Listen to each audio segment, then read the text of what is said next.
بسم الله الرحمن الرحيم.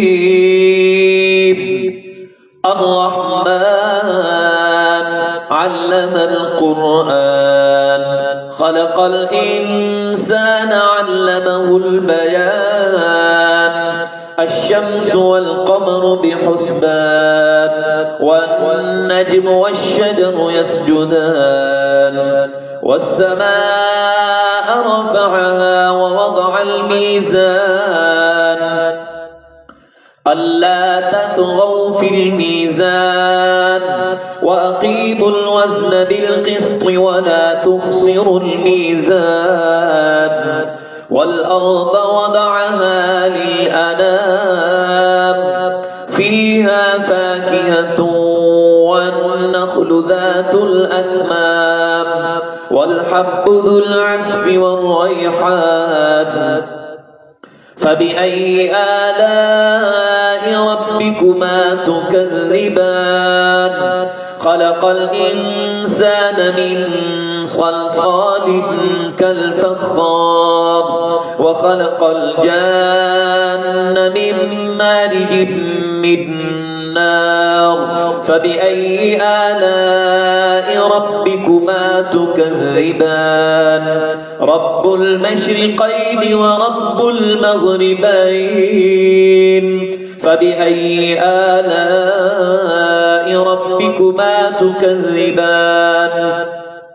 مرج البحرين يلتقيان بينهما برزخ لا يبغيان. فبأي آلاء ربكما تكذبان؟ يخرج منهما اللؤلؤ والمرجان.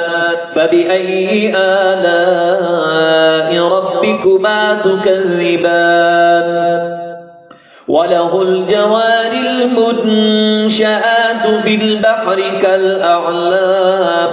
فبأي آلاء ربكما تكذبان؟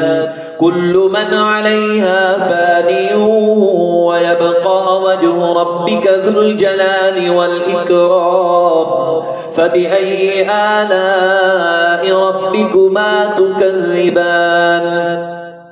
يسأله من في السماوات والأرض كل يوم هو في شأن. فبأي آلاء ربكما تكذبان؟ سنفرغ لكم أيها الثقلان. فبأي آلاء ربكما تكذبان؟ يا معشر الجن والإنس إن استطعتم أن تنفذوا من أقطار السماوات والأرض فانفذوا، لا تنفذون إلا بسلطان. فبأي آلاء ربكما تكذبان؟ يرسل عليكما شواظ من نار ونحاس فلا تنتصران. فبأي آلاء ربكما تكذبان؟ فإذا انشقت السماء فكانت وردة كالدهان. فبأي آلاء ربكما تكذبان؟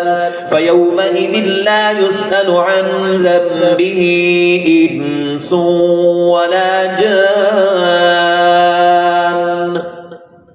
فبأي آلاء ربكما تكذبان؟ يعرف المجرمون بسيماهم فيؤخذ بالنواصي والأقدام. فبأي آلاء ربكما تكذبان؟ هذه جهنم التي يكذب بها المجرمون، يطوفون بينها وبين حميم آن. فبأي آلاء ربكما تكذبان؟ ولمن خاف مقام ربه جنتان. فبأي آلاء ربكما تكذبان؟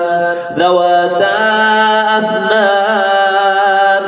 فبأي آلاء ربكما ربكما تكذبان فيهما عينان تجريان فبأي آلاء ربكما تكذبان فيهما من كل فاكهة زوجان فبأي آلاء ربكما تكذبان متكئين على فرش بطائنها من استبرق وجنى الجنتين دان فبأي آلاء ربكما تكذبان فيهن قاصرات الطرف لم يطمثهن إنس قبلهم ولا جان فبأي آلاء ربكما تكذبان